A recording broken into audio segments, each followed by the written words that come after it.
Gente, muito boa tarde para todo mundo que está nos assistindo aqui pelo YouTube, o programa de pós-graduação em artes cênicas da UFOP, da Universidade Federal de Ouro Preto. Nós estamos iniciando agora mais um painel,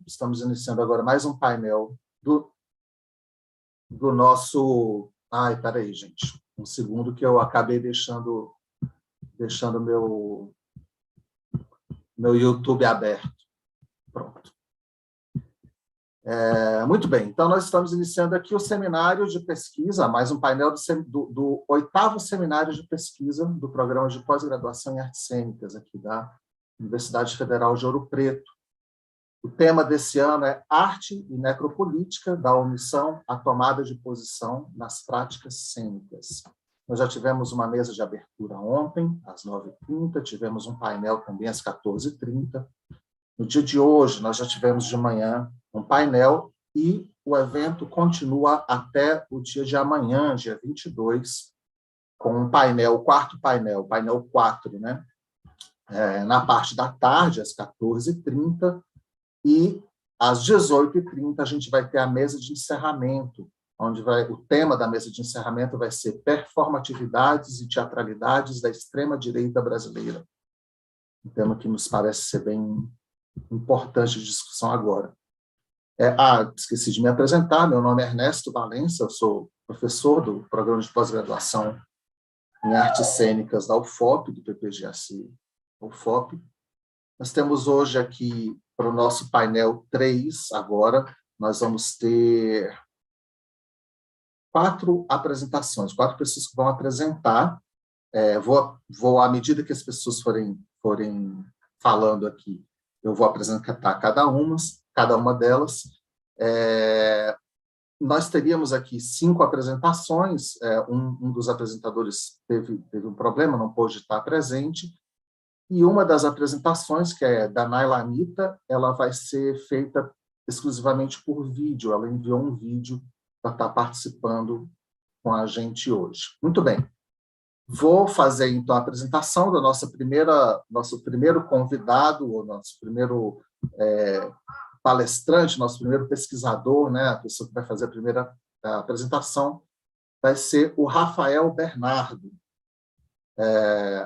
A apresentação do Rafael Bernardo tem o tema Encontro e Tecnovívio, ensaio para uma poética do relacional.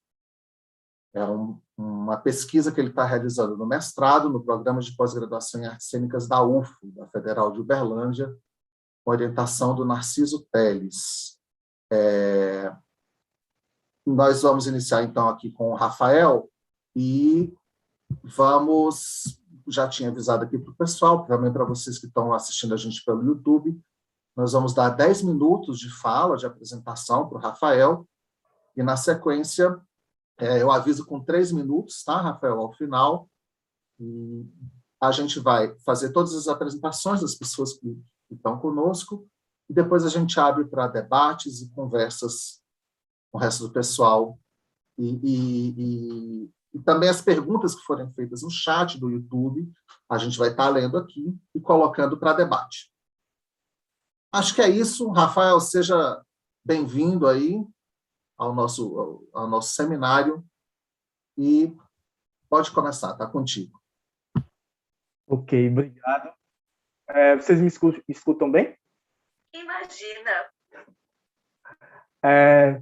Como eu fui apresentado, eu sou o Rafael Bernardo, eu sou ator, performer e professor de teatro. E atualmente eu também sou mestrando do programa de pós-graduação em artes cênicas da Universidade Federal de Uberlândia, né? Como foi falado, estou sendo orientado pelo professor Narciso Teles. E antes de iniciar, eu gostaria de fazer a minha audiodescrição. Eu sou um homem de pele negra clara, tenho cabelo cortados de forma baixa, lateralmente, e um pouco cacheado no alto da cabeça. Tenho olhos castanhos escuros, sobrancelhas ralas, tenho um bigode e um cavanhaque e um brinco na orelha direita. Estou vestido com uma camisa listrada, com listras finas, azuis e brancas. Atrás de mim tem uma estante onde é possível ver alguns livros e do meu lado direito uma porta marrom que dá acesso ao cômodo onde eu estou nesse momento. Uma coisa também importante para falar é que, apesar de eu ser mestrando da UFO, nesse momento eu falo de uma cidade do interior do Pernambuco chamada Vitória de Santo Antão, na minha cidade natal, na zona da mata pernambucana, e é o lugar onde eu estou nos últimos 2 anos desenvolvendo as minhas criações. Acho que é importante também situar isso. Como foi falado, o meu trabalho tem como título Encontro e Tecnovívio, Ensaio para uma Poética do Relacional. O espaço dessa minha pesquisa ele se dá dentro do Laboratório de Criação Relacional, que é um espaço de pesquisa e criação cênica que eu criei, e eu estou tendo o prazer de dividir esse espaço com vários artistas desde 2019, onde a gente vem buscando investigar possibilidades de diálogo, de criação entre uma ideia de uma estética relacional, de uma poética relacional e o trabalho de atuação. Essa ideia da estética relacional eu tomo, né, de primeira, assim, a ideia apresentada pelo Nicolas Bourriot, né? Ele vai dizer que essa estética relacional é, na verdade, um guarda-chuva para a gente pensar obras artísticas que vão propor o encontro como objeto e objetivo de criação. O encontro entre espectadores e artistas é o objeto artístico, né? E aí, desde 2019, a gente vem desenvolvendo possibilidades de criação dentro desse universo. Eu comecei a desenvolver isso dentro do meu trabalho de conclusão de curso, em 2019, na licenciatura em teatro na Universidade Federal de Pernambuco. E aí a minha ideia era verticalizar isso no mestrado, no início de 2020. Mas aí, no início de 2020, né, eu, assim como todos vocês, fomos atravessados pelo estado de pandemia. E aí, diante da pandemia, como é que eu poderia começar a pensar sobre encontro, sobre convívio, no momento onde, por uma questão de saúde pública, a gente precisou, né, instaurar o estado de isolamento social. E aí, por um momento, eu fiquei realmente sem saber como é que eu poderia dar conta de continuar com a minha pesquisa. Mas, assim como eu e todos os artistas do mundo, a gente foi encontrando caminhos para criar e sobreviver diante desse estado de pandemia. E aí, a partir disso, eu comecei a pensar essas possibilidades de encontro, de convívio, a partir de uma possibilidade, na verdade, de um tecnovívio, como nos é apresentado pelo professor Jorge Pato. E seria essa possibilidade de expectação, de encontro, mediado por um dispositivo tecnológico. O Jorge Dupato vai dizer que há basicamente 2 tipos de tecnovívio, né? Um tecnovívio monoativo, que é quando há uma relação mediada por um dispositivo tecnológico, mas ela não é dialógica, né? Como, por exemplo, eu estou assistindo um filme na minha tela de TV, mas há também uma possibilidade que é um tecnovívio interativo, quando esse dispositivo tecnológico ele pode instaurar encontros, mesmo que virtuais, entre 2 ou mais pessoas. E aí eu achei que essa possibilidade de um tecnovívio interativo seria muito assim, frutífera para a gente pensar nessas possibilidades de um relacional por meios tecnológicos. Uma outra ideia também que eu comecei a pensar que para mim era importante foi a ideia de comoção que era apresentada pela professora Ana Paz, né?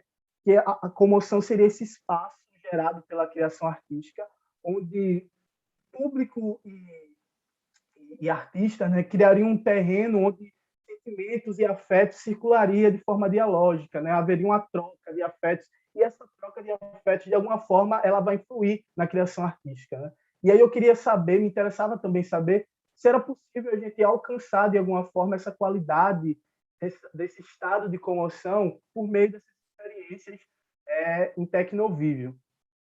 A partir disso, eu vou criar, né, junto com alguns artistas, 2 experimentos cênicos digitais, que é o Se Eu Não Vejo e o Mapa das Ilhas Desconhecidas.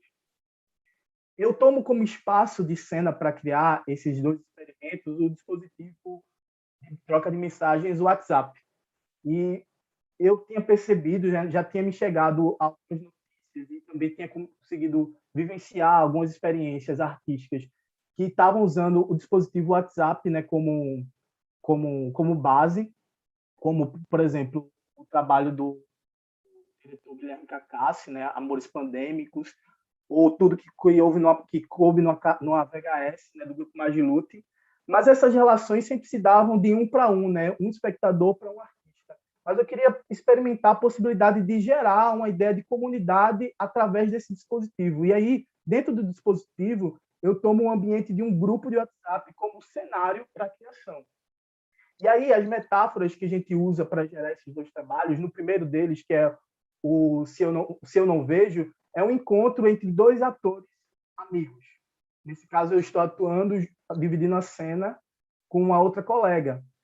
E aí a gente propõe um encontro, o público, os espectadores também estão dentro desse grupo, e a gente convida os espectadores para a gente criar uma videochamada, né? E nessa videochamada a gente vai partilhando algumas memórias, brincando muito com ficção e realidade, e a partir disso, desse dispositivo, a gente vai também convidando para que o público possa dividir algumas memórias conosco.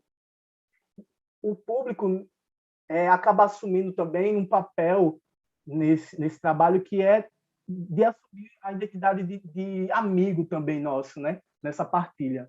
Já no outro trabalho, o Mapa das Ilhas Desconhecidas... 3 minutos, viu, Rafael? Só. Ok. Já nesse outro trabalho, o Mapa das Ilhas Desconhecidas, a metáfora que a gente usa é que o grupo é um grupo, na verdade, de moradores de um condomínio. E aí os atores começam a soltar alguns problemas que esse condomínio estão enfrentando. E aí, muito naturalmente, o público também vai assumindo esse papel de morador desse condomínio e vai tentando, através do jogo, alcançar as soluções para os problemas que estão sendo levantados naquele grupo, né? E aí a gente usa, né, essa multilinguagem que o dispositivo WhatsApp traz para a gente, né? A gente se comunica tanto por áudio, como por texto escrito, por imagem, por vídeo, né? E vai afetando o público para que também jogue com a gente através dessa multilinguagem, né? E aí uma coisa que a gente percebe é que para a gente acessar esse lugar de um relacional em Tecnovível, uma coisa que é muito importante para a gente é acessar a ideia de uma comunidade temporária. E aí essa ideia de comunidade temporária, o Oscar Bernard vai falar que é quando há esse senso de comunidade levantado por uma obra artística, né? Que não necessariamente esse senso de comunidade é levantado porque partilhamos de uma mesma identidade histórica, seja lá qual for, mas pela identidade de que estamos todos jogando, e para fazer esse jogo dar certo, a gente cria esse lugar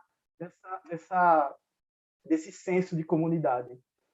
Eu acho que é isso, acho que é um panorama sobre o que eu tenho tentado investigar nesse momento, e fico à disposição para que daqui a pouco a gente possa conversar, não só aqui, mas em outros espaços. E obrigado pela escuta. Rafael, muito obrigado pela sua exposição. Acho que é uma exposição que vai trazer elementos bacanas para a gente poder conversar aí para frente.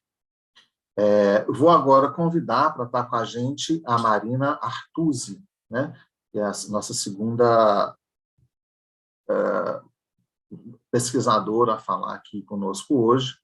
A Marina Artusi vai fazer uma fala cujo tema é Reconfigurações do papel do iluminador na praxis coletiva contemporânea do teatro de grupo em Belo Horizonte. Marina, ela faz parte aqui do programa de pós-graduação em artes cênicas da UFOP, né, do PPGS da UFOP, está sendo orientada pela professora Raquel Castro de Souza. Marina, seja bem-vinda aí na nossa transmissão. Obrigada. Está contigo. Eu acabei avisando o Rafael com 3 minutos. Você quer que eu te avise também com 3 ou com 2? Segue o seu coração, professor. Talvez eu termine antes disso. Vou te avisar com 3 também. Então. Tá bem. Está contigo, Marina. Boa tarde a todos.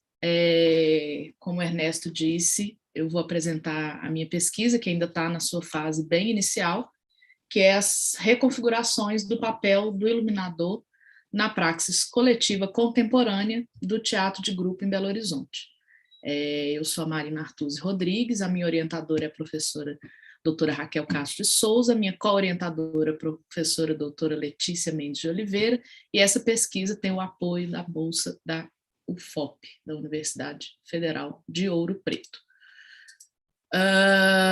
Vamos lá. Bom, eu não estou conseguindo reduzir essa janelinha aqui. Pronto.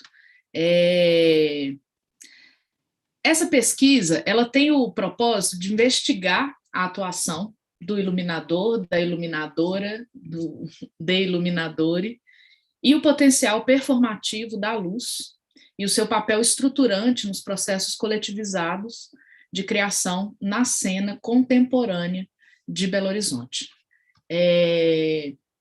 Eu vou fazer a análise das práticas de criação e manipulação de luz desenvolvidas por mim junto ao coletivo, ao grupo 4Lo5, Teatro do Comum, no período de 2009 a 2021, porque é uma parceria e uma colaboração profícua e que ainda existe e é contínua. Eu vou analisar os seguintes espetáculos. É Só uma Formalidade, que é datada a cena curta de 2008, e o espetáculo de longa duração de 2009. Outro Lado, de 2011, e Humor, de 2014. Bom, o objetivo dessa pesquisa é reconhecer e refletir sobre as especificidades e os possíveis princípios metodológicos que constituem quando a performatividade da iluminação está inserida junto a uma prerrogativa horizontal da gênese criativa, né? Ou seja, possibilita a inserção da iluminação enquanto estética e poética da cena. O grupo 4Lo5 é um grupo teatral de Belo Horizonte, surgiu em 2007 e é formado pelos artistas Rejane Faria, Marcos Coleta, Assis Benevenuto, Ítalo Laureano e Maria Mourão. Me interessa muito essa operacionalidade horizontal dessa gênese criativa e todos os processos que tangenciam esse papel coletivo de todos os integrantes e de todos os segmentos de todos os segmentos da engrenagem da cena, né? No caso, isso de uma certa forma inclusive subsidia o papel político, estético e poético de toda a materialidade cênica, né? E nesse ponto o papel da iluminação opera nessa instância político e estética, um ponto inclusive que demarca de forma muito intensa esse trabalho artístico que eu desenvolvo e desenvolvi e desenvolverei junto ao 4Lo5. O primeiro espetáculo, que é Só uma Formalidade, para essa apresentação aqui, eu trouxe a descrição do processo que está no site do próprio grupo, porque eu acho que é muito importante a gente levar em consideração como esse grupo se apresenta ao mundo.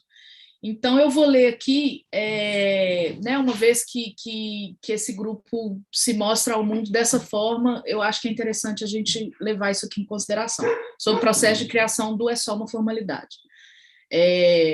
Nesse processo, pautado na criação coletiva, investigamos as formas de relação com a plateia e a busca por uma estética sóbria, intimista e convivial. Ao coletivizar dramaturgia e direção, procuramos não estabelecer hierarquias fixas, nos distribuindo em diversas funções em livre trânsito criativo. A estreia contou com o apoio do projeto Ilhas Livres, da Caixa Clara 2009, da ZAP 18 e da UFMG. O espetáculo foi produzido de forma independente, sem leis de incentivo ou patrocínio, né? Isso, para mim, é muito importante quando a gente vai lidar com esse arranjo sociotécnico desse grupo em questão.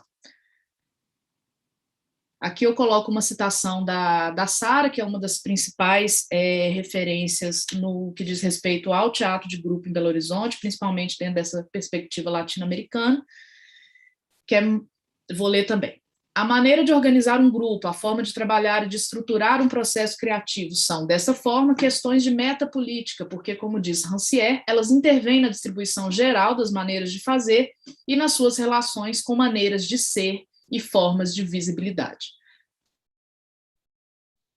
Para a análise desse espetáculo, eu proponho o seguinte alinhavo com as seguintes teorias. A construção de um desenho de luz é só uma formalidade.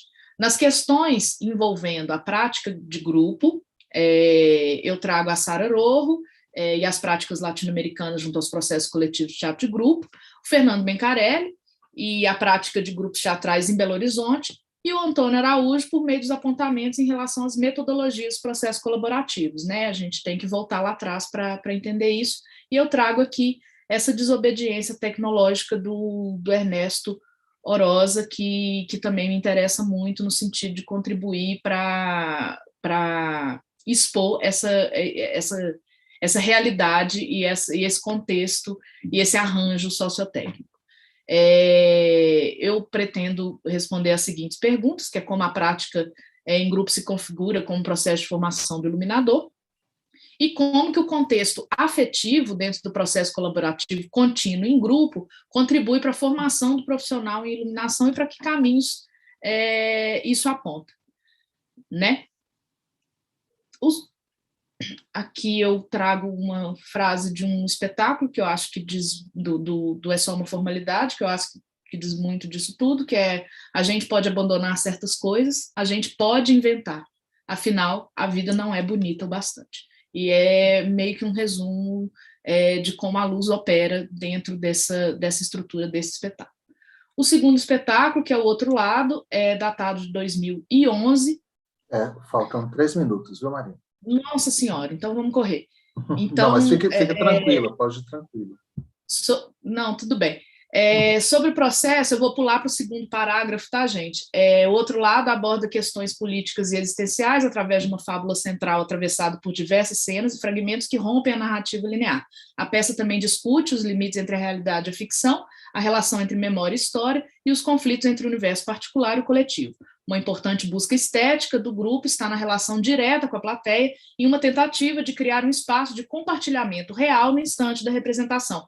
Os atores procuram construir relações, tensões e estados que possam permitir a ligação constante com o espectador. Mais uma imagem do espetáculo, rapidamente. Aqui eu trago a luz em movimento, no outro lado, onde eu vou trabalhar o estudo de casos das alterações da configuração espacial durante as turnês e as consequentes adaptações e modificações que o projeto foi sofrendo à medida que foram acontecendo, a manipulação da iluminação e a prática no espetáculo vivo, trazendo aí a referência da Véronique Perruchon, e uma possível performatividade da luz, trazendo a Nádia Moroz Luciani. E o conceito de gambiarra, de Rodrigo Bouflet e de Yara Souza, que já traz isso mais para a iluminação. E aí eu pretendo, né, responder a pergunta de como o arranjo sociotécnico dos processos criativos de grupos que trabalham de forma coletivizada, colaborativa e horizontal influenciam no registro de proposição visual de um criador de luz. Estamos em algum lugar ordinário, mais um dos milhões de momentos de outono da história. Isso aqui é mais um cubinho isolado em meio a tantos movimentos aleatórios. Mais uma imagem do espetáculo. Aqui temos outras referências que eu pretendo trazer, como Sábio Araújo, trazendo a luz na gênese do espetáculo, e finalmente eu chego no Humor, que é um espetáculo de 2014, sobre o processo. Eu não vou ler tudo, mas o que é importante dizer é que vários outros profissionais foram agregados, e pela primeira vez começa a se ter um olhar de fora do diretor e pesquisador Rodrigo Campos, que fez um acompanhamento do processo, e pela primeira vez eu trabalho com o Ed Andrade dentro do 4x5. Isso também é um dado importante nesse quesito. E aqui eu trago a autonomia da luz em humor. onde eu pretendo analisar a aplicação dos recursos oferecidos por hardwares e softwares de iluminação cênica, análise das influências e reflexões acerca das sucessivas e constantes atualizações da tecnologia na iluminação cênica e nos procedimentos técnicos desenvolvidos. Aqui eu trago novamente a desobediência tecnológica do Orosa, a luz na gênese do espetáculo do Eduardo Tudela, e a luz vestir de Dodge Leal, principalmente quando ela opera na desobediência de gênero, né? E aqui eu pretendo responder como a prática em grupo se configura como um processo de formação do iluminador, que tipos de metodologias e de relações de trabalho têm sido prospectados nos processos criativos envolvendo o iluminador. Mais uma imagem do espetáculo. Mais uma imagem do espetáculo, humor. O real é incontrolável e o resto é invenção. Muito obrigada. E é isso. Obrigada, Marina, pela sua participação e pela sua exposição. Uma exposição também que vai levantar questionamentos aqui para a gente no momento do debate. Dando continuidade à nossa exposição agora, nessa parte da tarde, vou chamar mais uma pesquisadora que está conosco aqui, que é a Beatriz Vilas Boas. A Beatriz vai fazer uma comunicação agora para a gente, cujo título é Artistas da Cena em Simulação Realística na Medicina, Atuação e Preparação. Ela está fazendo a pesquisa dela junto ao Programa de Pós-Graduação de Artes Cênicas, também da UF, da Universidade Federal de Uberlândia, sob orientação do professor Mário Ferreira Piragibe. Legal. Beatriz, seja bem-vinda aqui ao nosso seminário, aqui no PPGAC FOP. E está contigo, vou fazer do mesmo jeito, te aviso com 7 minutos de fala, faltando 3 minutos para os 10 minutos, e fique à vontade aí, tá? Combinado. Boa tarde, gente. É um prazer e uma alegria estar aqui com vocês hoje, podendo conhecer um pouco da pesquisa de vocês e podendo também compartilhar um pouco da minha pesquisa com vocês. Eu vou compartilhar a tela aqui, alguns slides que eu preparei para facilitar um pouco nessa apresentação da pesquisa. Então, deixa eu compartilhar aqui. Pronto. Bom, vamos lá. Então, como foi dito, né, eu estou desenvolvendo uma pesquisa de mestrado dentro do programa de pós-graduação de artes cênicas da UFO, da Universidade Federal de Uberlândia. Eu sou a Beatriz, estou sendo orientada pelo professor Mário Piragibe e também estou sendo orientada pela professora Ellen Romão, que é professora de medicina na Faculdade de Medicina daqui de Ribeirão Preto, da USP. E o título da minha pesquisa, então, novamente repetindo, é Artistas da Cena em Simulação Realística na Medicina, Atuação e Preparação. Então, essa minha pesquisa, ela acontece nesse campo do entre, porque ela acontece nas artes cênicas, mas ela conversa também tanto com a educação quanto com a medicina. Por isso também que eu recebo essa orientação por parte da medicina. E a pergunta base, assim, da minha pesquisa, vou tentar dar uma pincelada muito breve, porque os 10 minutos passam muito rápido, não dá tempo de falar tudo, então eu tive que enxugar ao máximo, vou tentar dar uma passagem pelo que é a pesquisa, pela ideia da pesquisa. A pergunta base, então, da minha pesquisa é como preparar a atriz e o ator para atuarem em uma simulação realística na medicina. Só que quando a gente pensa nessa pergunta e quando a gente fala sobre simulação realística na medicina, é algo muito amplo. Então, eu precisava recortar e pegar qual tipo de simulação, qual formato específico de simulação que eu estou pretendendo pesquisar nesse meu trabalho. Então, existem diversas formas de simulação, diversas utilidades da simulação na medicina, só que o ponto que eu vou pegar na minha pesquisa é sobre a simulação realística que é usada dentro da graduação de medicina com o intuito de avaliar os estudantes. Então, é desse recorte, eu quero preparar o artista para que ele atue dentro desse tipo de simulação.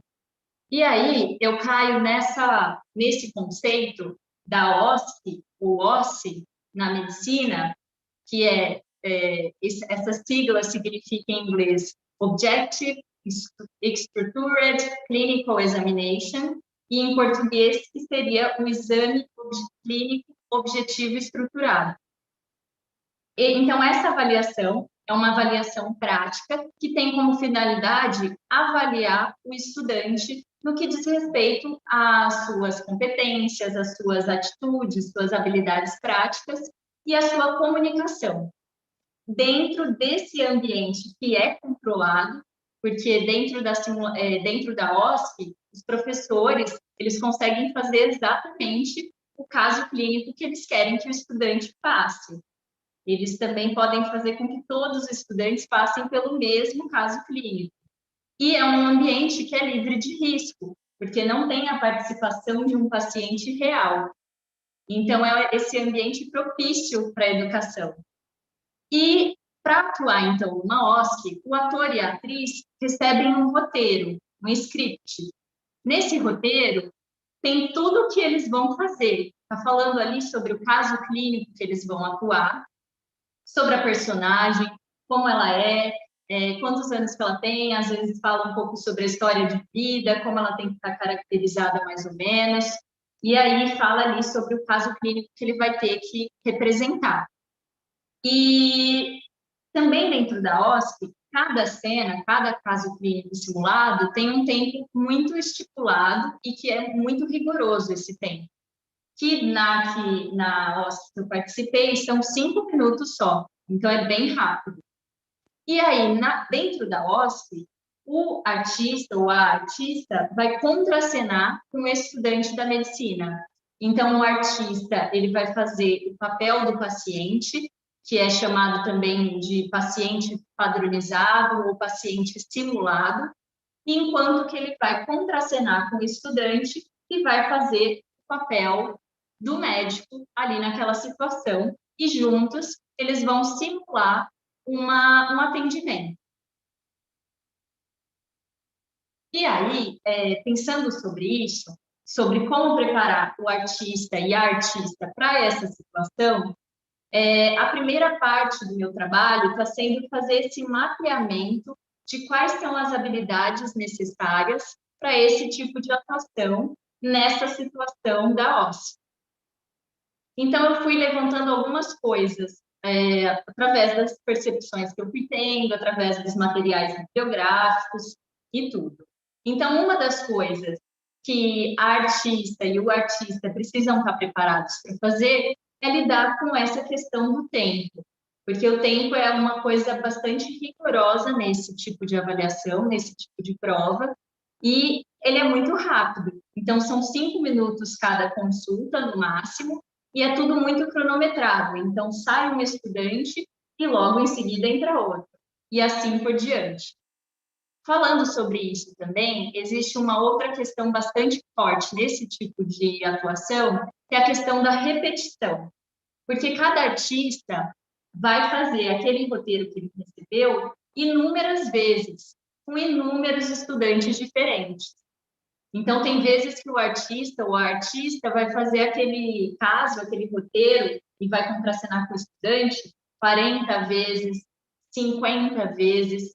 Então, é preciso que o ator e a atriz tenham esse preparo físico e emocional também para conseguir manter durante todas essas repetições a sua atuação de forma linear. Outra questão também é a rotatividade e o revezamento. Por serem provas normalmente que são grandes, que levam bastante tempo e que passam muitos estudantes, existe uma rotatividade e um revezamento entre os atores. Então, para que realmente tenha esse tempo, né, de dar uma pausa para poder ir no banheiro, beber uma água e tudo mais, e o Beatriz, artista... só para você saber, estão faltando 3 minutos, tá? Deu 7 minutos agora. Beleza. E o artista e a artista que estão atuando nessa prova precisam estar entendendo como é que vai acontecer esse revezamento. Então, que hora que eu posso sair da sala para ir no banheiro, para beber uma água, que hora que eu não posso, que hora que eu saio, e depois quando que eu volto para a sala, para que sala que eu vou. Então, tem toda essa logística, esse mapa de revezamento de salas que a atriz e o ator que estão atuando nessa situação precisam ter essa habilidade, precisam estar por dentro disso. Outra questão também da simulação realística, que eu coloquei aqui, é a questão do protagonismo, que seria da atriz e do ator conseguirem ceder esse protagonismo para o estudante, porque ali o foco maior não seria a atuação da atriz e do ator, e sim do estudante da medicina que está sendo avaliado.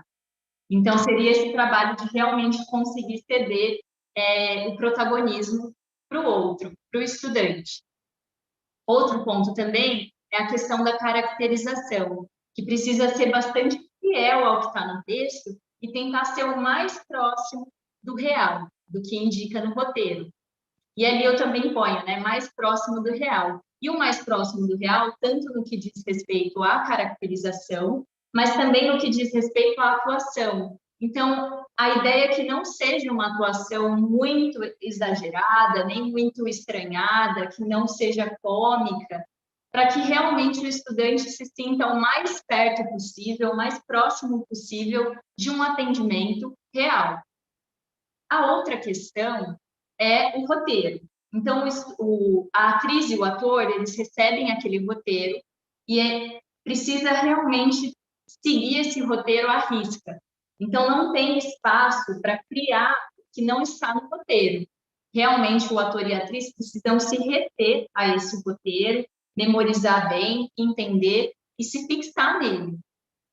E, apesar de ter esse rigor com o roteiro, é também preciso saber improvisar, porque toda a simulação, toda a cena de simulação na OSC é um improviso, porque o artista sempre vai contracenar com o estudante. Então, tem sempre esse lugar do improviso, do inesperado. Cada cena vai ser uma cena, não vai ter uma cena que vai ser idêntica à outra. Então, também é preciso saber improvisar partindo desse roteiro. E outra questão, a última, né, seria a questão da padronização. Porque, por serem muitos estudantes, existem vezes que vários artistas estão fazendo o mesmo caso clínico, ou seja, eles receberam o mesmo roteiro. E aí, o estudante que vier, por exemplo, comigo, tem que ter a mesma experiência do que o outro estudante passar com uma outra atriz, para que nenhum estudante seja beneficiado e nem prejudicado por conta dessa nossa diferença na atuação. Então, é preciso que haja realmente essa padronização. Bom, essas foram algumas das habilidades, das demandas que eu fui mapeando e levantando até aqui, por enquanto, e acho que é isso, né? O tempo já deu, eu vi, já até passei um pouquinho, mas acho que era isso que eu queria compartilhar com vocês. E fico aberta aí para a gente também conversar depois, trocar uma ideia, quem quiser falar comigo, vamos por aí. Obrigada, gente. Obrigado, Beatriz, pela participação, pela sua exposição. Não passou muita coisa do tempo, não, passou bem pouquinho, está super tranquilo. Gente, então é o seguinte, nós chegamos aqui, a última pessoa a participar da nossa mesa de hoje, agora à tarde, é a pesquisadora Nailanita Preti. A Nailanita Preti é aquele caso que eu comentei com vocês no início aqui, que ela não pôde estar presente aqui nesse momento, né? Ela está com um compromisso que ela não conseguiu desmarcar, um compromisso inadiável, e ela enviou para a gente um vídeo para ser exibido no lugar da exposição dela. A comunicação dela tem o título A Intenção do Movimento, é um mestrado que ela está realizando no PPG de Artes da UFMG, né, com a orientadora dela é a Bia Braga. Então é isso. E agora a gente vai, portanto, exibir agora para vocês esse vídeo que ela nos enviou. É isso, vamos vê-lo, então. Olá, boa tarde a todas, todos e todes.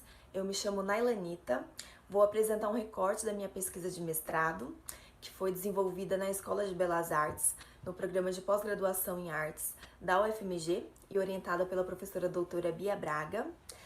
Gostaria de me desculpar por estar apresentando em vídeo gravado, mas acontece que essa semana eu tive algumas confusões com o horário, então muito obrigada à organização do evento pela compreensão e por estar possibilitando a minha participação no seminário.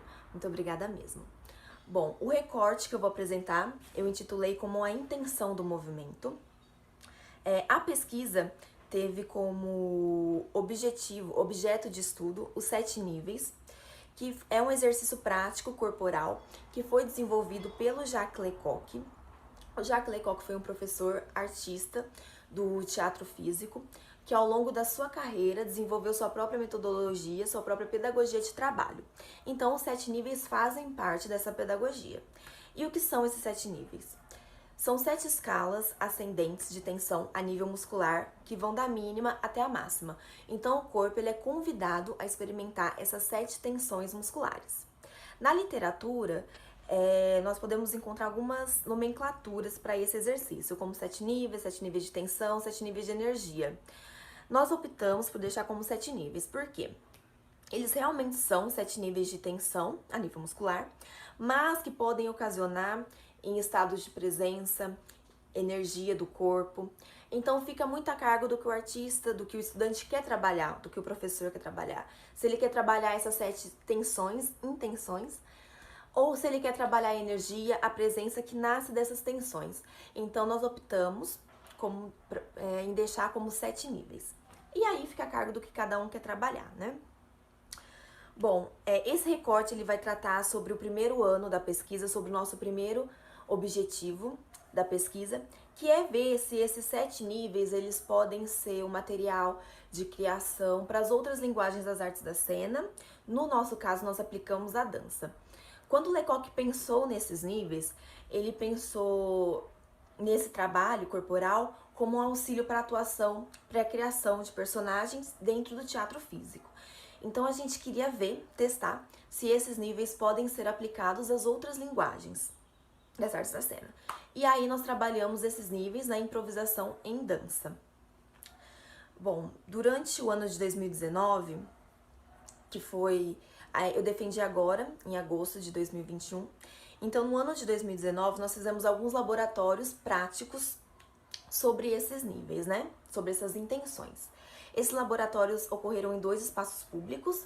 O primeiro foi na Escola de Belas Artes da UFMG. E o segundo foi na Funarte Minas Gerais, através do edital Laboratório das Cenas de 2019, que é um edital de ocupação da Funarte. E aí, nesse laboratório, nós experimentamos essas intenções de cada um desses 7 níveis. Sempre partindo do que o Lecoq deixou, né, sobre esses níveis. Mas o único escrito que Lecoq deixa sobre esses níveis data de 1987, no livro Teatro do Gesto, que é o primeiro livro do Lecoq. E é uma descrição bem sucinta, bem objetiva. Então, no começo dos laboratórios, a gente partia dessa descrição para trabalhar essas intenções. Mas assim, quando Lecoq criou esses níveis, ele criou esses níveis no século XX, que foi, né, o século que ele viveu. Ele falece em 1999. Lecoq foi um homem francês. Então, toda a sua pedagogia, assim como os níveis, tem muito do que ele viveu, das relações que ele teve, né, da sua história de vida mesmo. Então, a gente queria ver como que seriam esses níveis nos nossos corpos, né, de mulheres brasileiras no século XXI. Então, quais atravessamentos, quais intenções cada um desses níveis provocariam em nós, no nosso corpo. Então, sim, a gente teve como ponto de partida o que Lecoq, né, foi ele que desenvolveu esse trabalho, deixou sobre esses níveis, mas também nos abrindo a outras vivências, a outras experiências que esses níveis ocasionaram nos nossos corpos, né? Com base nas nossas corporeidades, nas nossas experiências. enfim. E para nos auxiliar, nós nos utilizamos da pesquisa performativa, que é uma metodologia de pesquisa guiada pela prática.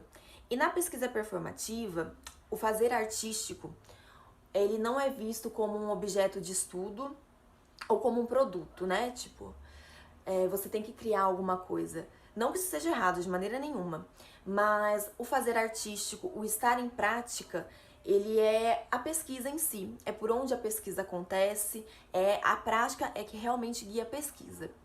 Então, nós não tínhamos nenhum interesse, por exemplo, em apresentar alguma obra, mas como a proposta foi aprovada em um edital público, a gente tinha que dar uma contrapartida. E aí que surgiu o Nó, que é uma obra coreográfica, que seria o produto da pesquisa, né? Que é a nossa contrapartida. E Nó é uma obra de improvisação em dança. Ela nasce da improvisação em dança com base nos 7 níveis. Então, com Nó, nós experimentamos a intenção de cada um desses níveis na improvisação em dança. A nossa narrativa, a nossa dramaturgia, digamos assim, é cada um dos níveis, então não tem uma narrativa específica, e sim como que o corpo reage a 7 estados de tensão, como o corpo trabalha essas tensões, né? A palavra intenção que a gente apresenta é um vocábulo filosófico que é apresentado pela Maria Bardet no livro A Filosofia da Dança, o Encontro de Dança e Filosofia, que nós trouxemos para pesquisa, porque os 7 níveis são 7 tensões que acabam ocasionando intenções, então um in entre parênteses, né? Então cada nível tem a sua intenção que vem da tensão. E aí eu vou falar um pouco do que são esses 7 níveis, né, de maneira bem rápida, assim, para dar tempo. Os 7 níveis, eles vão da mínima até a máxima tensão a nível muscular. Então, o primeiro nível é a subdescontração, que a gente tenta trabalhar a não tensão. Mesmo que isso seja impossível, né? Porque só de você estar vivo, só de você respirar, você já coloca uma tensão no seu corpo. Mas então a gente tenta ver como que é essa não tensão. Eu gosto muito de utilizar a imagem que é como se a musculatura estivesse descolando do corpo. Então, como a gente reage a esse desgrudar? Como o corpo se movimenta nesse desgrudar? O segundo nível é a descontração, que aí é totalmente ao contrário. Lecoq chama de corpo apaixonado, eu acho o nome bem interessante, porque é um corpo que é aberto, é um corpo que se relaciona, é um corpo realmente apaixonado, é um corpo que tem vontade de estar com o outro. Então a intenção desse nível é uma intenção de relacionar, de estar com o outro, de interagir, né? De se unir ao outro. E aí o terceiro nível, ele chama economia, que é como o nome já fala, é um corpo econômico, então ele precisa fazer o que foi solicitado para ser feito. Os movimentos no terceiro nível, eles têm um espaço muito objetivo, muito direto, então o corpo vai, faz. E aí o quarto nível é a suspensão. Já estamos no meio da escala lecoquiana, né, das tensões. E é realmente assim como o nome já fala, é um corpo, ele tá bem suspenso, mas aí a tensão, ela já eleva um nível. Mas é como se essa intenção, ela fosse a favor da gravidade. Então o corpo sempre flutua, os movimentos são bem calmos, essa intenção é bem calma, mas ela age nessa suspensão, mas com uma intenção mediana. Ela não tá nem na mínima e nem na máxima, ela tá bem no meio. O quinto nível é a decisão, então aí ele traz muitas características do quarto nível, mas aqui ele é um nível mais pé no chão. Então ele é um corpo que decide, que vai e que faz, mas eu gosto muito de trazer a imagem do arrepio. Ele faz o que ele foi programado, o que foi solicitado para ser feito, mas é como se tivesse um arrepio. Essa tensão, ela começa a incomodar, ela começa a dar os primeiros sinais de que ela está aumentando. E aí o sexto nível, paixão, essa nomenclatura em específico nós não encontramos nenhuma literatura, foi uma proposta da pesquisa, para quem se sentir à vontade em trabalhar com essa nomenclatura, porque esse nível ele aparece como irritação, apresentado por Lecoq e por outros pesquisadores. Mas acontece que nós ficamos curiosos em trabalhar as outras paixões humanas, não só a irritação. Porque realmente ele é um nível muito explosivo. É como se o corpo fosse um balão, que ele quisesse explodir e dissipar no espaço essa energia. Então, nós trabalhamos outras paixões, mas com essa tensão, é a sexta tensão. Então, o corpo já está quase no seu máximo. Então, quando o corpo amava, ele amava muito. Quando ele sentia ódio, ele odiava demais. Felicidade também, era muito feliz. Então, nós decidimos por apresentar como paixão, deixando aberto para o artista, para o estudante, professor, trabalhar as demais paixões humanas nesse nível. E o sétimo nível é a asfixia, que é o nível de tensão máxima. Então, o corpo ele tensiona o máximo que ele conseguir. Então, nesse nível, respirar é difícil, é muito difícil de manter, porque você tem que tensionar o corpo ao máximo. Então, esses são os níveis, né, e suas intenções, eu falei de uma maneira bem rápida, mas que vai da mínima até a máxima tensão a nível muscular.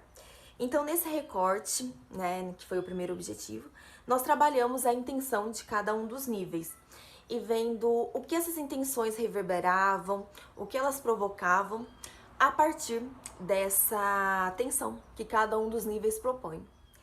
Gente, desculpa, meu celular caiu no chão. Então, nesse primeiro ano, nesse recorte, a pesquisa trabalhou essas intenções de cada um dos níveis, já que cada nível tem a sua tensão específica, como que essas intenções reverberavam nos nossos corpos hoje, através das nossas vivências, do nosso repertório corporal.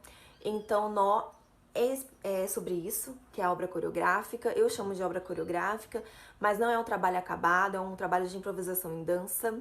Nós só apresentamos presencial 2 vezes, por conta da pandemia da Covid-19. Como ele foi um trabalho feito em 2019, em 2020 nós tivemos a pandemia, nós só apresentamos 2 vezes ele no formato presencial. E cada vez que a gente apresenta, o corpo, ele se abre ao espaço, as tensões que esse espaço gera, as intenções que cada um dos níveis provoca.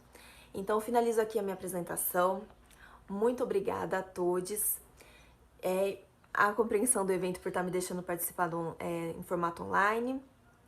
Quem quiser conversar comigo, tirar alguma dúvida, vou ficar muito feliz em responder. Então é isso. Muito obrigada a todos.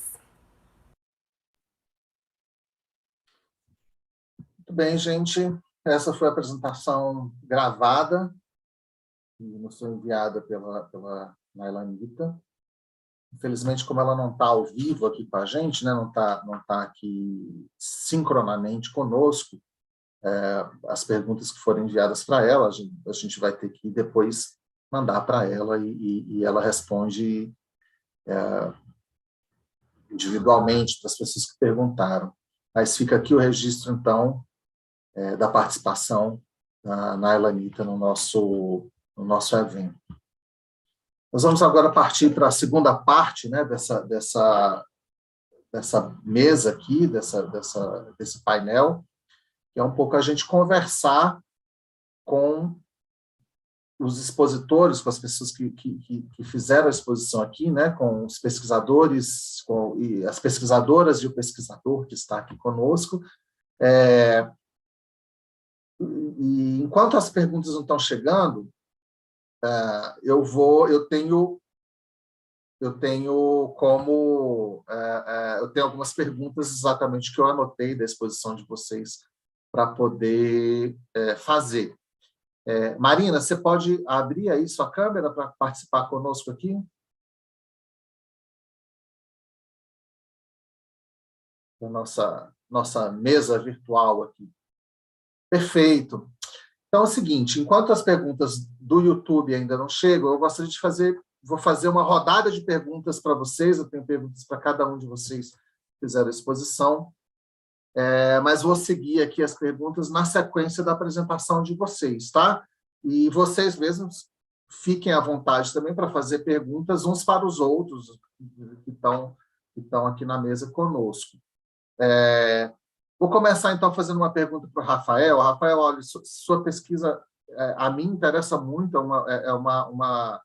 esse campo aí, né, da relação entre o teatro e novas tecnologias, e tecnologias da comunicação é um campo, a mim, particularmente, interessa muito. Acho que você está pegando também uma pesquisa num momento bem específico, né, pelo que a gente está passando, que o teatro está passando, o mundo está passando, e o teatro está passando de uma maneira muito própria também. Eu queria muito te fazer uma pergunta, que é a seguinte: eu queria saber de você se você tem alguma ideia, o que você imagina, né, que esse período de experimentações virtuais pelo qual o teatro está passando agora, pelo qual o teatro está tendo que passar, né, esse período de experimentações virtuais, se ele vai gerar algum tipo de impacto no teatro presencial, se você imagina que no momento em que a gente vencer a pandemia e voltar a poder estar em convívio e não em tecnovívio, se essas experiências que estão sendo realizadas agora, elas vão trazer algum tipo de impacto, algum tipo de modificação, algum tipo de sugestão, né, para o teatro presencial. Oi, Ernesto, obrigado pela pergunta. Então, engraçado você perguntar isso, porque final de semana passado, depois desse tempo todo, mais de um ano sem ir ao teatro presencialmente, eu fui ao teatro. E, né, foi uma emoção muito boa, assim, né, encontrar pessoas, ver um espetáculo, né, presencialmente. E eu fiquei pensando muito sobre isso, assim, o quanto essas experiências que eu estava tendo agora durante a pandemia, de alguma forma me alimentou para que eu chegasse nesse encontro que eu tive no final de semana. Eu passei um tempo assim muito em crise, realmente, de pensar que o que eu estava pesquisando nesse momento estava dentro de um hiato onde talvez eu não conseguisse refletir experiências teatrais para além desse momento pandêmico, assim. E eu tenho percebido que, na verdade, a gente já está começando a ensaiar uma saída da pandemia, né? Que bom. Há muito a ser feito, mas a gente já está, né, começando a se encontrar e tal. E eu percebo que essas questões desses diálogos com as tecnologias, eu acho que a gente vai permanecer, e acho que a tendência é a gente verticalizar isso. Pelo menos para mim, né, falando das minhas experiências, até então eu não tinha interesse de pesquisar sobre essas tecnologias, sobre o uso dessas tecnologias, e eu me vejo cada vez mais interessado, para além das experiências em tecnovívio, assim, né, de pensar isso realmente em experiências em convívio, como é que eu posso pensar essa tecnologia a favor disso. Então, eu percebo que esse momento já me alimenta de abrir esse horizonte, assim, e eu percebi também que as reflexões que eu estava tendo sobre encontro, sobre participação, né, sobre como é que a obra pode ser um convite para o encontro com pessoas e tal, isso, a reflexão que eu estou tendo durante esse período me fez pensar no encontro que eu tive nesse final de semana presencialmente, sabe? Então, eu percebo que me alimentou nesse momento para essa volta presencial. Então, eu acho que há muito a ser descoberto, mas eu acho que a gente vai carregar, sim, sabe, essas experiências para o que vai vir além agora. Eu queria aproveitar assim, já a oportunidade. Você vai fazer uma pergunta para a Beatriz, aí eu já estou encerrando aqui a minha fala, e eu gostaria primeiro de dar parabéns tanto para a Beatriz quanto para a Marina, que estão aqui, pela apresentação. Muito bacana ver a pesquisa de vocês. Mas eu fiquei muito curioso, Beatriz, para saber como é que você chegou a esse objeto de pesquisa. Assim. Para mim é muito inusitado, assim, eu nunca tinha nem pensado sobre esse lugar.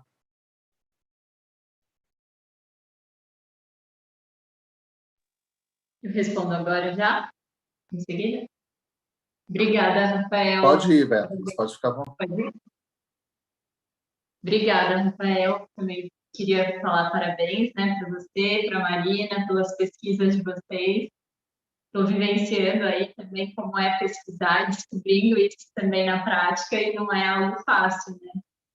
Pelo menos para mim tem sido bem desafiador, assim, essa experiência. Então, parabéns aí, gente.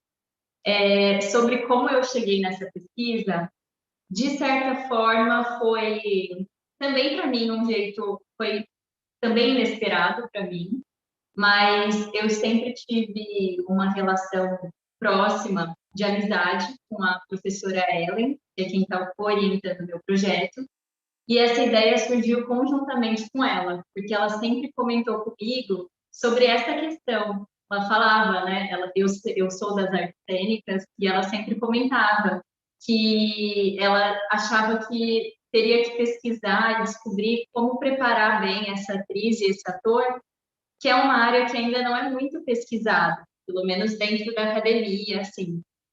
Então, ela comentava bastante sobre esse desejo dela, e foi algo que foi alimentando também a minha curiosidade e o meu desejo.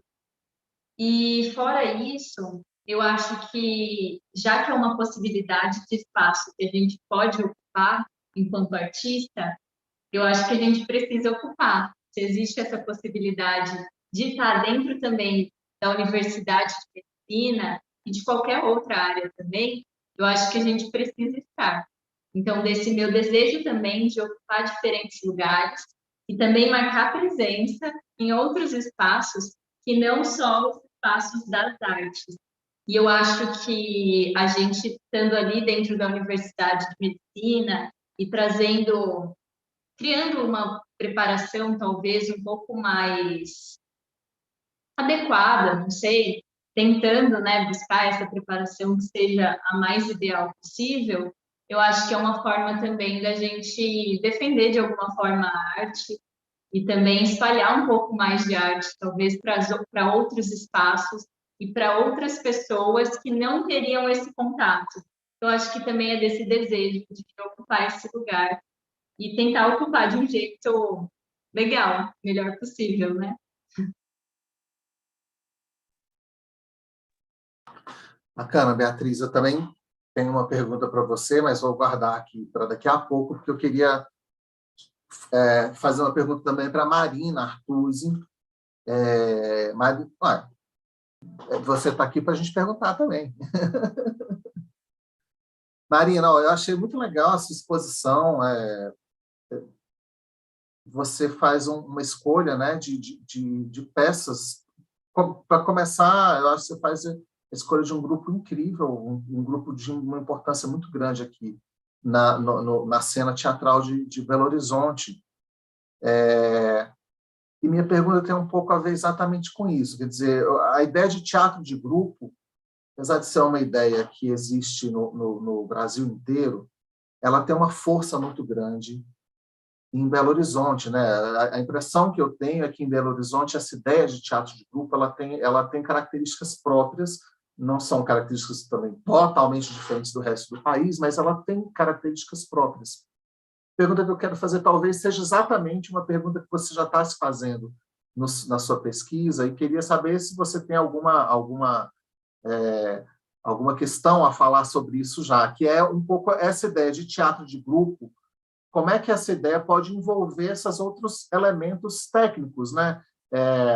A iluminação, a sonorização, quer dizer, quando a gente pensa em teatro de grupo, muitas vezes a gente pensa num grupo de atores ou num grupo em torno de um diretor, que é um pouco, acho que a característica que é diferencial aqui em Belo Horizonte, exatamente essa ideia do grupo de atores, né? E a gente não pensa, como teatro de grupo, a participação dos técnicos do teatro, né? Então, eu queria ouvir um pouco de você, de que maneira você pensa isso, né? Essa presença da parte técnica, se identificando como partícipe do grupo. E entender, começar exatamente por essa pergunta, para saber se você é a iluminadora do 4Lo5, né? Essa é a pergunta. Essa é a pergunta da minha pesquisa, né? Como que o iluminador se estabelece ali dentro? E é essa minha experiência dos últimos 2 anos junto a esse grupo, né? De que forma que os afetos se afetam mesmo, assim. E isso está presente na iluminação desde o início do grupo, né? Porque eu estou com o grupo, na verdade, desde 2006, quando a gente se encontra no UFMG. Nós somos contemporâneos, né? E como que o iluminador, nesse caso a iluminadora, ganha esse espaço de diálogo e de compartilhamento exatamente pelo fato do grupo, e aí você coloca muito bem essa realidade belo-horizontina, por isso que eu faço esse recorte geográfico, como que a deshierarquização dessa estrutura favorece a essa autonomia que essa iluminação vai ganhar anos depois em outro espetáculo, e como que isso é um processo contínuo de entendimento até da estrutura humana das pessoas ali envolvidas. Então, é um pouco que isso, assim, coisas ali foram possíveis por causa da forma como essas pessoas se organizavam, e a forma como elas se escutavam, a forma como o diálogo ocorria ali dentro, e ocorre ainda, né? Eu gosto de brincar que o 4Los5 é o único grupo da nossa geração que não acabou. E está aí, firme e forte. Respondi sua pergunta, Ernesto? Ou eu... Não, acho que você começou a responder, e acho que vai responder melhor ainda com o resultado da sua pesquisa, né? De qualquer forma, eu acho muito bacana assim, esse recorte, né, de pensar a presença dos técnicos. Da parte técnica, digamos, não é só técnica, né, da criação artística da luz, né? Porque eu fico pensando também de que forma que isso tudo também contribui, né?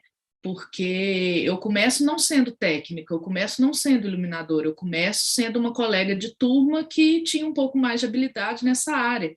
E hoje em dia eu sou iluminadora, né? Sobretudo iluminadora, praticamente, com uma carreira de atuação abandonada. Então, como que isso também como que essa estrutura oferece a possibilidade de que um iluminador se forme, sabe? E eu vejo isso em outros grupos também, em outras relações com outras pessoas, mas nesse caso aqui, nada mais profícuo que analisar essa minha própria experiência prática, né? Que é tão intensa.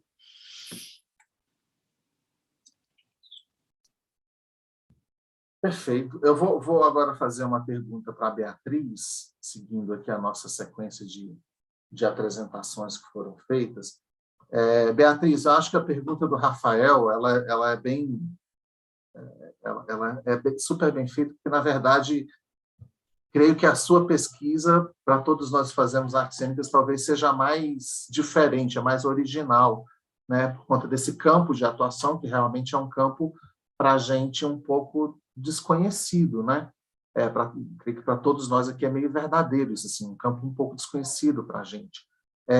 Eu queria fazer umas perguntas que talvez sejam meio bobas, mas começar perguntando assim, primeiro, se você já passou por essa situação, né, de você estar como atriz numa simulação como essa, e em que medida que essa sua experiência como atriz numa situação como essa te traz elementos para a sua pesquisa.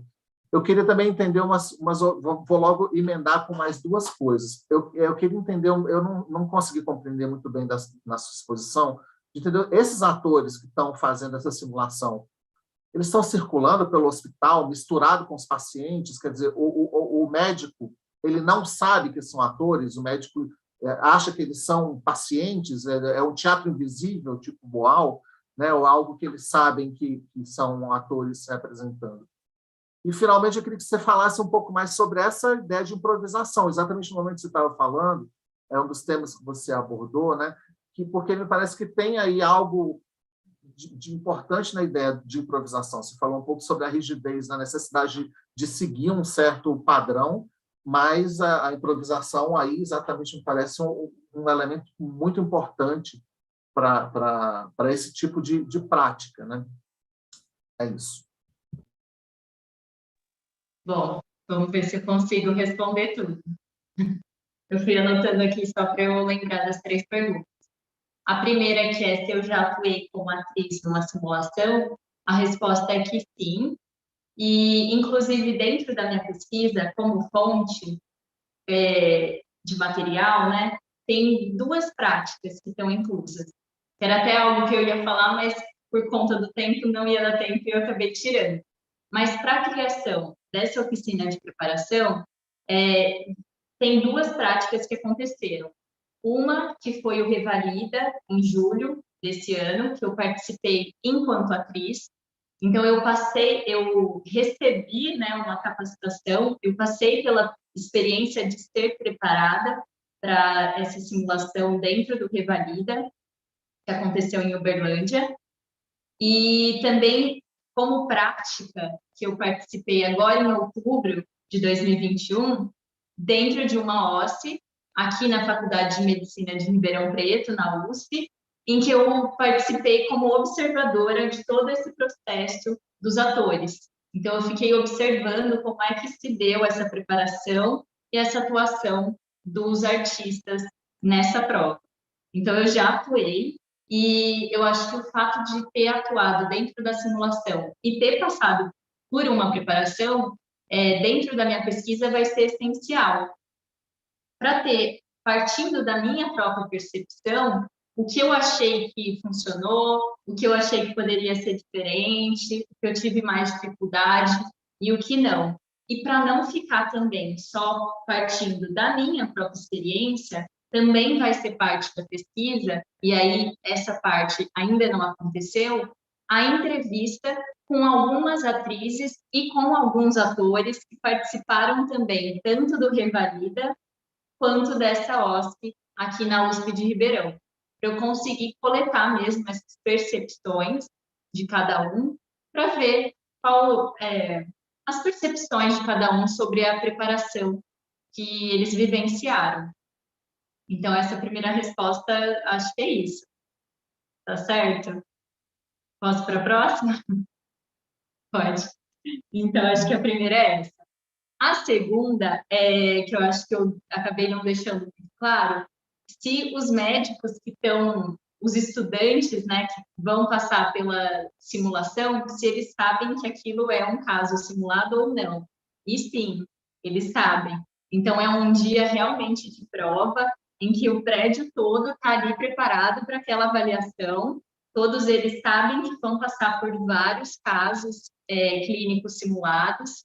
Então, já é uma coisa que está todo mundo preparado e sabendo que vai ser uma prova, que eles vão ser avaliados, que estão atores, que estão atrizes, isso tudo já é sabido, assim, de antemão. Então, todos eles já estão sabendo que é uma simulação. Isso que eu acho interessante, porque a impressão que eu fiquei pensando assim, bom, se esses atores conseguem enganar os médicos, é um caso de extremo realismo, né? A pessoa conseguiu entrar no personagem de uma maneira incrível. Seria legal também, né? Seria o teatro do invisível, igual você falou. Sim, eles já sabem, que eu até falei sobre essa questão de ser o mais próximo do real possível, mas é para realmente tentar trazer o estudante para aquela situação e tudo.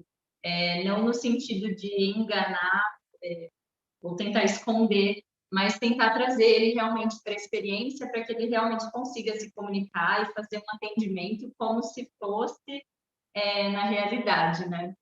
E não ficar tão distanciado assim. E, bom, a última pergunta, que era a questão da improvisação. É uma coisa que eu também ainda estou pensando, estou refletindo, estou discutindo, estou lendo texto e tudo mais. Só que eu acho que o fato de que existe improviso dentro da simulação é incontestável, por conta disso. Que o ator, ele recebeu o roteiro, ele precisa se ater àquele roteiro, mas ele vai contracenar com uma estudante e com um estudante.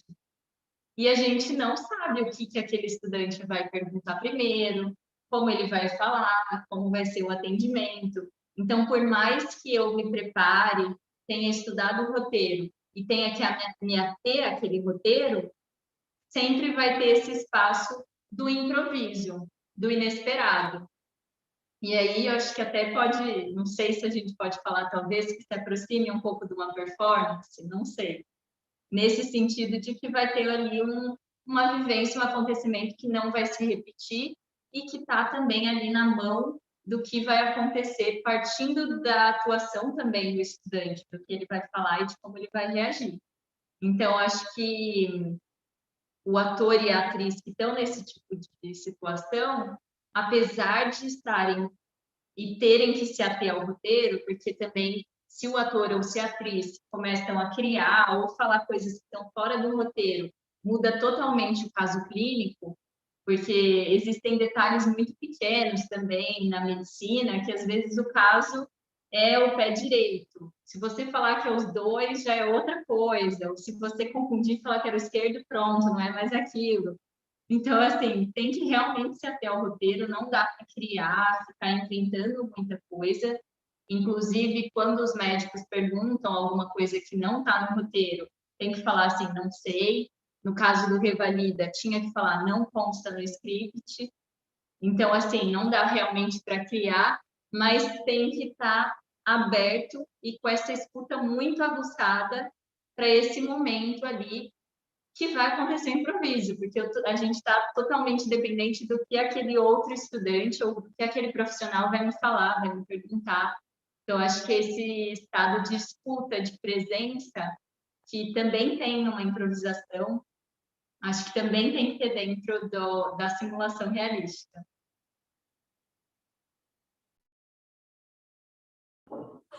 Gente, antes da gente abrir também para outras falas de vocês, a gente tem aqui uma das estudantes nossas que está ajudando aqui a